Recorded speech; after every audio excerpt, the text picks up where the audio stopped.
Hello, Henry DeGrow here with sharing a recent rebuild I just finished. This is a budget rebuild of a set of Pioneer speakers that I had laying around, empty cabinets, because the speaker drivers were probably blown and I took them out. Maybe I used some of them for a project here or there. But this is the speakers that I'm rebuilding, model XD-10s. They had 10-inch woofers and a mid-range and tweeter. And and it was ported. The port was quite small and quite long, so it was so close to the back wall, it pretty much got choked off. Plus, it's kind of small, which is not good for port output. So I didn't think it added much. And it had a tweeter up here, so I filled these holes, cut a new one for the new tweeter I put in, and made it a two-way. So for an inexpensive upgrade to these old cabinets that I had laying around for a friend of mine who needs some speakers. So the driver that I am testing today, or putting in there and sharing with you, is a GRS 10PR-8, and this is it on Parts Express. It's a very inexpensive driver as far as woofers go, only $23, and it's pretty easy to spend $123 on a nice woofer, but this one has one of the things that I like to make sure I get is a rubber surround. So I think the rubber surrounds last longer than the foam shrouds. So some other things that we're going to be taught. So the tweeter I used was this one here. Now this I bought at Parts Express on a factory buyout. So this JDT 6803 I can't even find anymore, but I was real impressed with the build quality, and after testing I was even more impressed and happy that I snagged some of these. I'm also comparing the use of some higher end inductors compared to low end inductors. So these are both 0.4 millihenry inductors. One that costs about $14 or something like that, and one that costs about $2. So we're going to see if putting these into the cabinet makes any, or if I can find any difference between them in terms of performance. So yeah, the tweeter up here is really a nice tweeter. I'm sorry I can't find a place for you to buy more of them, but it is a very nice tweeter with a low free air resonance, which means you can have a pretty low crossover point. So that's what we're doing today. So let's start by looking at some of our testing. Now, I'm not sure what this is, but I'm going to click OK, and I'm going to minimize that. Now here are the frequency sweeps that I did. So let's start with this one. The first thing you can do with a woofer is just drop it in. So anyway, yep. The speakers were originally bass reflex speakers with a port. Bass reflex means they're ported. I changed them to acoustic suspension speakers, which means they're sealed. Okay? So you can just buy a woofer, drop it into a cabinet, and that's it. Okay, you can do that if you want, and that's this first curve. I drop it into the cabinet, no tweeter or anything, and I run a frequency sweep, and this is what you get. Now you can use a woofer without any crossover at all. In the olden days they used to do this all the time because the woofer output falls off on its own. So it falls off around 3,500 hertz, and that's where the tweeter picks up. Now you do need a crossover for the tweeter to protect it from the low frequencies, but you don't need to protect the woofer from high frequencies. The high frequencies aren't going to blow the woofer, but the low frequencies will blow the tweeter. So you need a capacitor to rein back the tweeter and protect it from the low frequencies. So if you want, you can just drop it in there and let the natural fall off of the woofer take care of itself.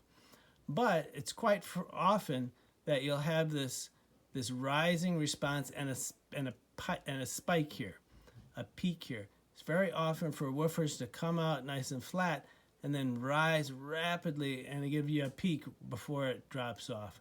So quite often people don't like this, and they put a crossover in here to pull this peak down. And that's what we're going to be, one of the things we're exploring today. So first thing we do is we put in, now remember, this is in the cabinet with no stuffing. Lots of people put fluffy stuffing in their acoustic suspension speakers and their sealed speakers because they think it's better, and many times it probably is, but we're going to be checking into that today. Does it really do anything as far as we can tell in terms of a frequency sweep?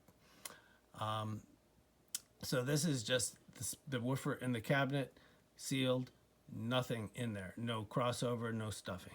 Okay, so now here's the no stuffing with a crossover. Now if you kind of flip back and forth from these, you'll notice perhaps that this whole thing kind of shifts down. It's kind of gunk, gunk, gunk. You know, this is untouched back here, but the highs just kind of drop a little bit. So it does a little bit of good dropping these, pulling these high frequencies down, but only a little bit. All right, now this is the high-end, expensive inductor. And now the next one, 0.4 millihenries, which is a crossover at about 3,200 over here, 3,200 hertz. So now here's the cheap one. There. You see that? Expensive, cheap. They are right on top of one another. In my tests, I cannot see any difference between the $2 brandless inductor and the fancy air core expensive inductor. So take that for what it's worth. Still no stuffing. Now here is another one with 0.6 millihenries, which is a lower crossover frequency. So here the minus 3 dB level is around 2100. So around here it's supposed to be pull it down about 3 dBs, so that this one is now drawn down about 6 dBs from where it was originally. So here it was originally, now here it is with the crossover. Okay, so it pulls that down. All right, so that's good. So I decided to go ahead with the 0.6 millihenries. All right, now what is this? This is with stuffing. So we're going with the 0.6, and now I stuff it. So here it is, no stuffing with stuffing. Okay, again,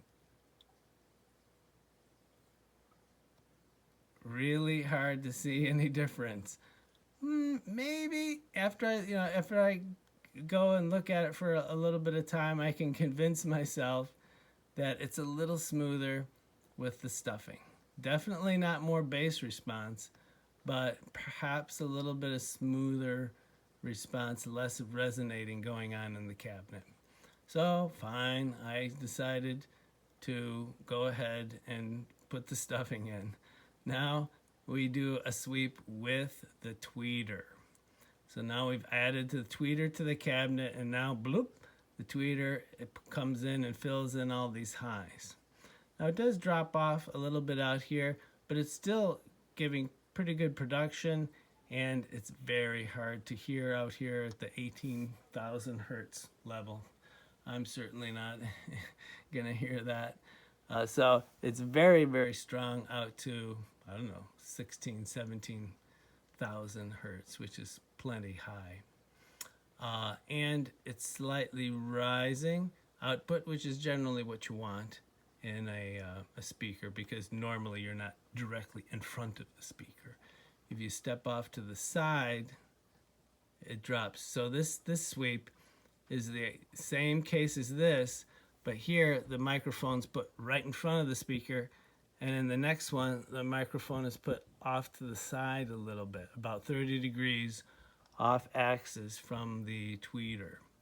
And you can see these directional nature of the high end makes this drop off a little bit.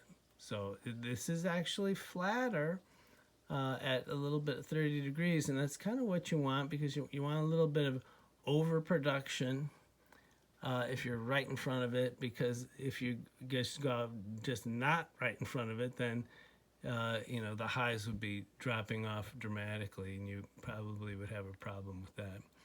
I can't remember what this test is. Oh, okay.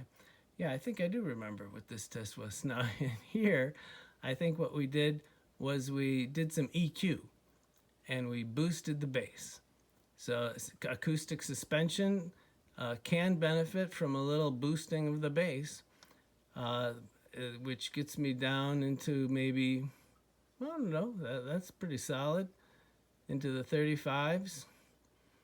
So, yep, 35 hertz. So if you crank up the bass, you can get some good bass out of these speakers. Again, acoustic suspension is mainly designed for a tight, accurate bass. If you want boomy bass, more bass, you're always going to get more with a ported cabinet. But I guess, like, I'm okay with ported cabinets. I do ported cabinets sometimes. See, there's a ported cabinet right there, a couple of them. I build those, but sometimes I build sealed. That one with the aluminum looking speaker is sealed. Depends on the driver. Depends on what I'm after. You can get great bass from a acoustic suspension speaker, but you might just have to use a bigger woofer.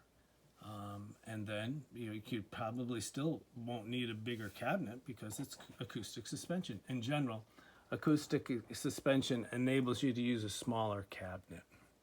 Okay, so that's pretty much it. We got the sound test. Yeah, let's listen to them.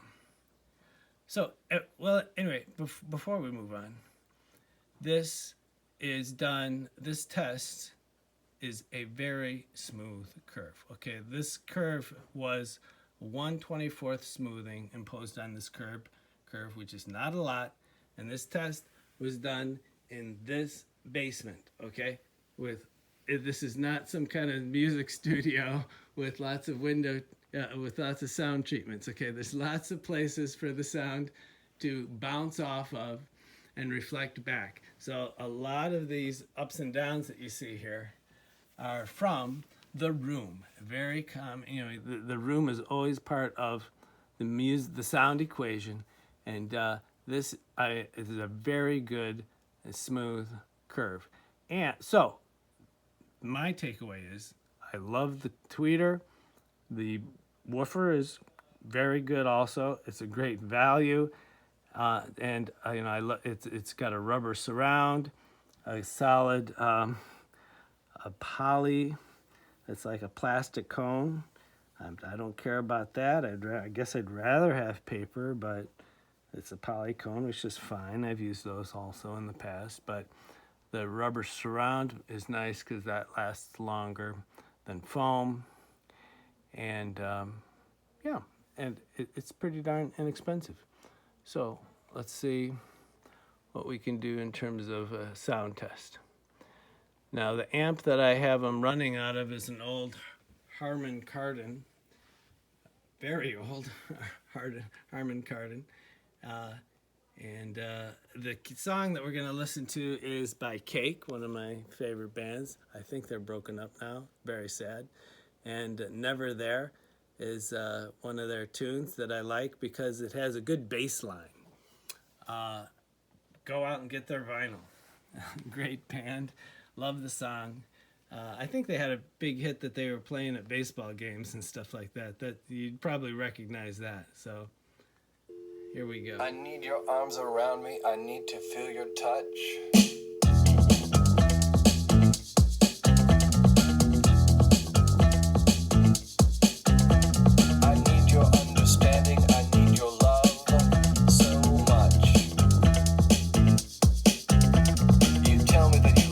So you tell me that you care, but when I need you, baby, you're never there. On the phone, long, long distance, always through such strong resistance.